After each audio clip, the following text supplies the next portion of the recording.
Hello and welcome to the 6570 Family Project Podcast. You guys, my name is Nellie Harden and I am your host. And today we are talking about something that is very near and dear to my heart, and that has to do with wellness, right?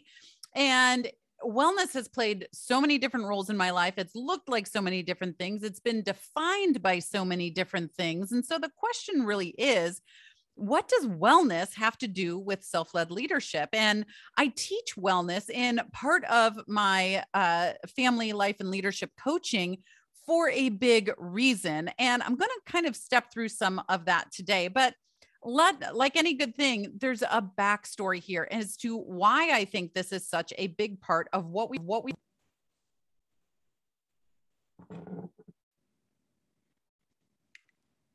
as to why I think this is such a big part of what we are doing with our families today.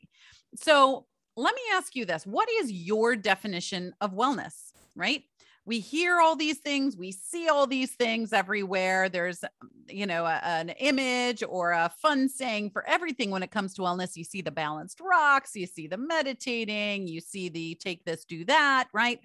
What is your definition of wellness? Well, mine, I will tell you, in the very early days, it was what is on a label, right? So I was a Diet Coke versus Coke, right?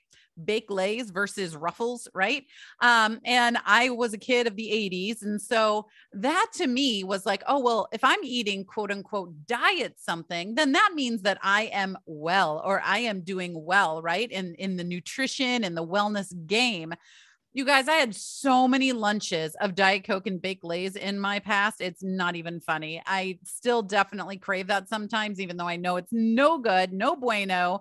But I mean, even growing up, my parents, Mom, if you're listening to this, I know you're going to remember this, the turkey diet, right? We went through the turkey diet, which was insane. Literally every meal, everything was turkey, everything.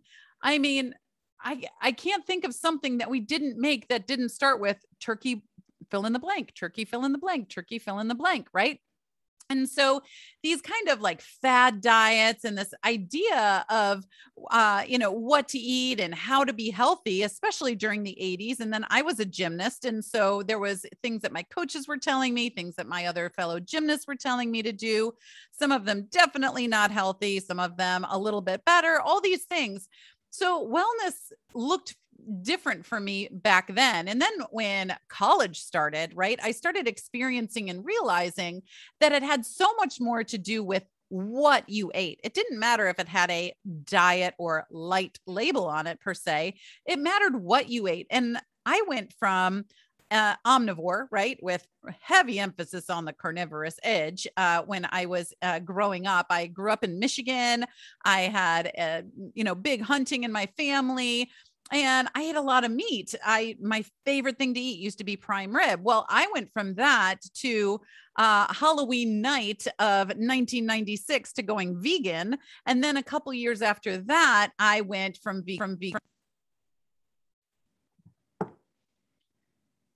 And then a couple years after that, I went from vegan to vegetarian, and I've been staying there since, friends. So I still am a veg head, and I have been ever since Halloween of 1996, which is forever ago, right?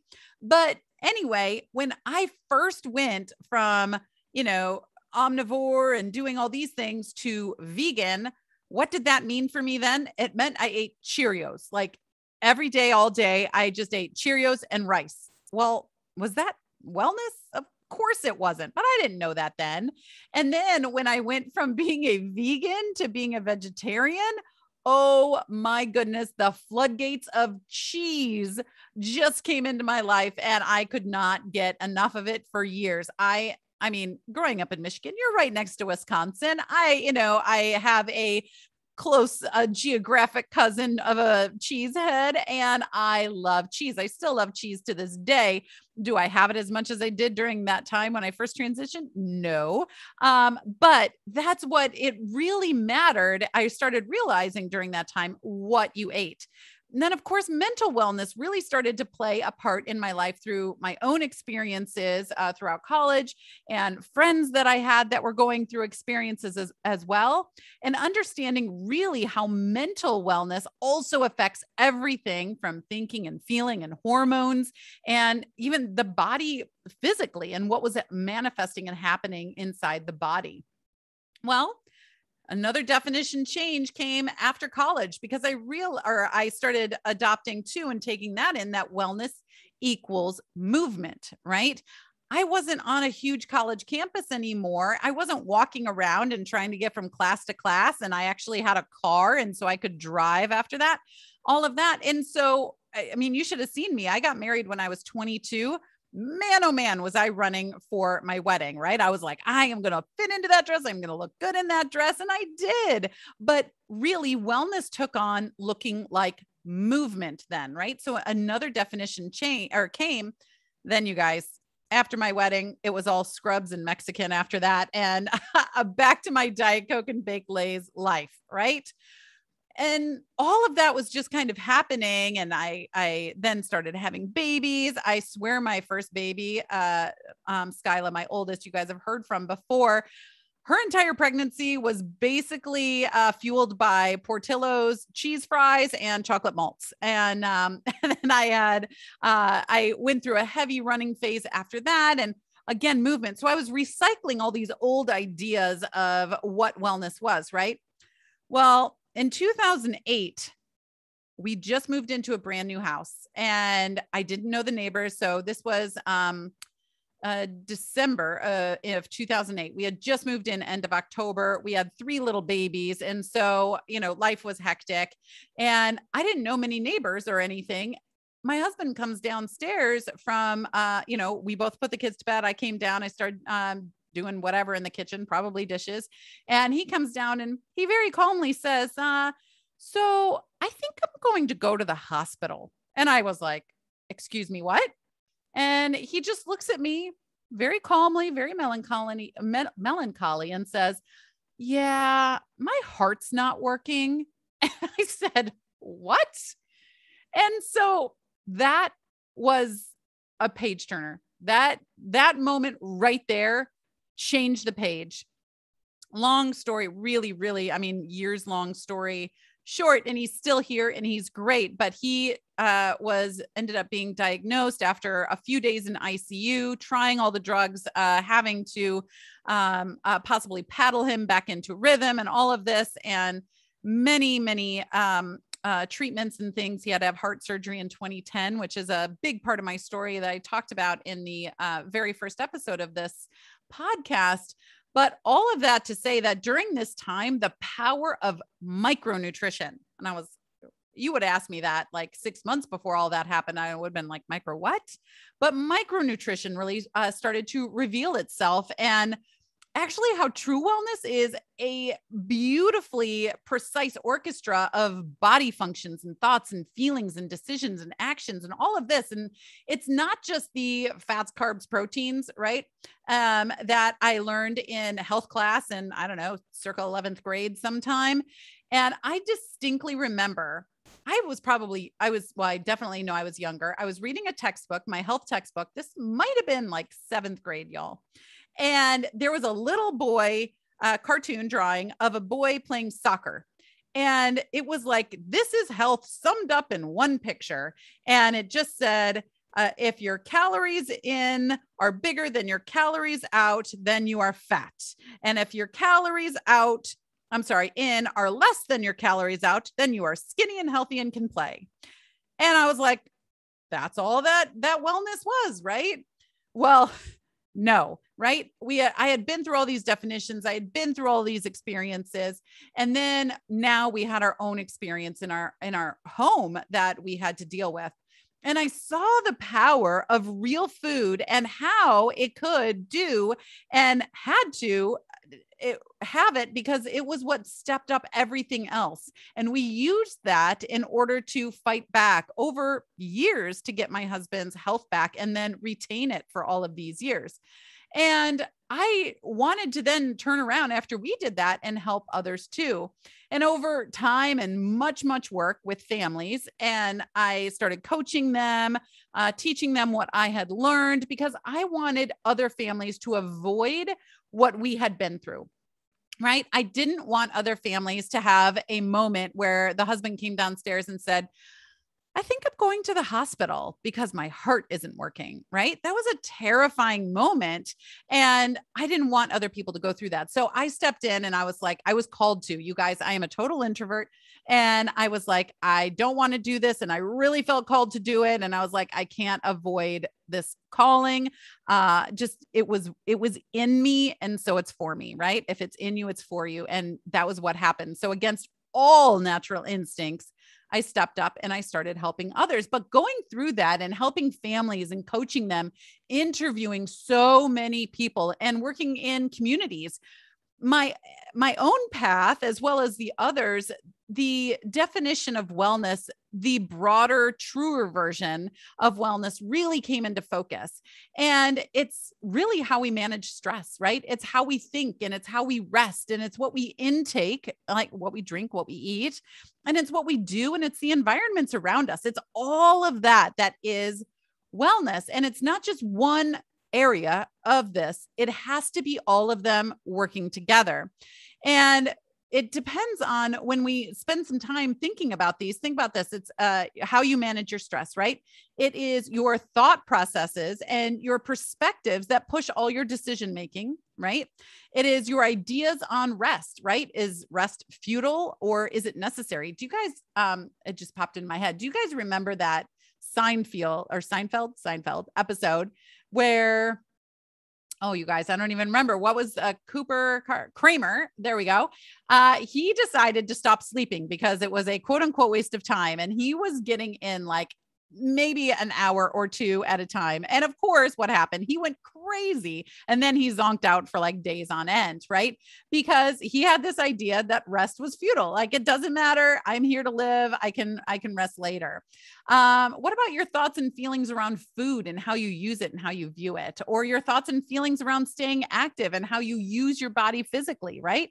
And how you set up the environment around you. If you start having these conversations, I just realized how fast I'm talking. So sorry. I listen to everything, you guys, everything on like 3 or 4 speed, because I listen quickly and I can get through it faster. But then I find sometimes I start talking really fast too. So I'm trying to be very conscientious about that for you all. But anyway, when you start really diving in and having these conversations with people about, their rest and food and activity and all of this, it all calls back to the childhood. It all does, you guys. This 6,570 days of training, this runway that we have toward adulthood for my kids. And in my research, it doesn't matter if the people that I interviewed were still in their childhood. They would still say when I was a kid, right? How many kids that I have, one of my daughters is turning 12 tomorrow. 2 of them turned 14 today. And anyway, it doesn't matter if they are 12, they'll be like, well, when I was a kid, and you're like, still a kid, but it doesn't matter when I was a kid. Right. Or if I was interviewing people in their 20s, 40s, or 90s, it all came back to this 65, 70, you guys. And I would hear things from my clients and my community and everything like, well, when I was a kid, I used to hear, you can rest when you're dead, right? Have you guys ever heard that one? You can rest when you're dead. Or if you want something done, do it yourself. That is a real big thinking one right there. If you want something done, do it yourself. Never mind collaboration, never mind learning how to work with people, because you can't trust anyone. And if you want something done, do it yourself, right? No rest for the weary, right? Finish your plate. Kids in Ethiopia are starving. That was a big one. What about just rewards that are circling around food? And there's habits and hangups that surround some families with alcoholism or different kinds of addictions, right? And the environments that people grew up in. And it's so different now than it was in the 80s, 90s, or even early 2000s. And you know what? It's going to be different a decade from now than what it is right now, too. It's always, always changing. That's why I love to stick with the ever-changing, alien-proof pillars of leadership within yourself here at the 6570 Family Project, because it doesn't matter if I'm talking to someone, if I could, and I had a time machine, if I was talking to someone in 1920 or 3020, these pillars are still always going to be the same. But anyway, for this and many, many other reasons, I truly believe that when we can help a family, we can help the world, because all of these things around wellness, which really lead into that self-led leadership and that inner compass that we're looking at, they all start back in the 6570. And the family unit is the absolute core of every culture and every future. So you cannot teach or learn and focus or make great decisions or have your best life if you're filled with all these things that do not serve you, not just from what you eat or what you drink, but from all those other areas too.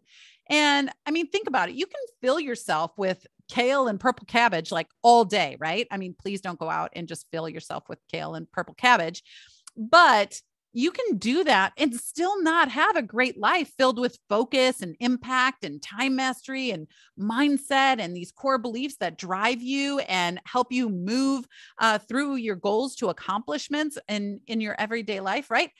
So having one of those things is not going to be the be all end all. It is not going to be all of your wellness right there. It all fits. It all matters. And it is learned now. It is learned right now with your kids in the 6570. And let me tell you what, it is learned even if you are learning right beside them. It is. And it is changing, and you are helping them just as much as you are helping yourself and along the way. Parenting does not require you to have it all figured out on day one. No one does. So never feel that pressure. I know we all do, but try not to feel that pressure, because no one has parenting figured out on day one. Most of us don't have parenting figured out, on day 6,560, right?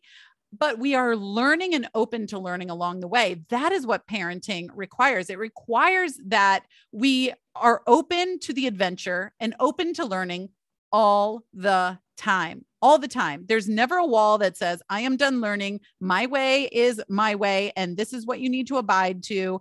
And this is the way that it is, right? Because the world is always changing. So you always have to be in this constant state of critical thinking, right? We talk a lot about critical thinking on this podcast because it is so essential. It is essential for you. It is essential for your kids. And it's essential for you guys to do it together as a family. I mean, you are the architect, right? You are designing, you are planning, and you are building the foundation of their life. The first 18 years of their life is being built because of you and with whatever direction and whatever teaching you are giving them. So, side note, if you guys are not already, if any of you listeners are not already in the Family Architects community, it's the Family Architects Club, actually, and that is our community, then be sure to head over to my website. It's NellieHarden.com. So Nellie, so many people like to spell it with a Y, but NellieHarden.com, right? Head on over to my website. You could scroll down on that first page and you will see an invite there to the Family Architects Club. And you're going to want to get in there. It's completely free, of course. And this is where we really dive in and have some of those questions answered each and every week. And we collaborate with one another. So definitely go in and take advantage of that. Join the club. It's a good club to be in because we are all architects of our families right now. So what does wellness have to do with self-led leadership, you guys? Everything. It has everything to do with it. How people are thinking and what they are doing and what they are taking in and how they're managing stress and how they are thinking, right? And the environments that are set up around them. And I love diving deep into this with all of my people. I'd love to dive deep into this with you. You know where to reach me. Drop me a DM. I'd love to dive into this with you and your family specifically and see where we can help. But right now, I hope you guys have a great day. And I hope that you look at wellness maybe a little bit differently today. Maybe you just ask yourself, how do I define wellness, right? How do I define wellness? And how does my kid define wellness? And how does that lead to their self-led leadership in the future and right now? Okay. All right, you guys have a wonderful day and happy building. I will talk to you soon. Bye-bye.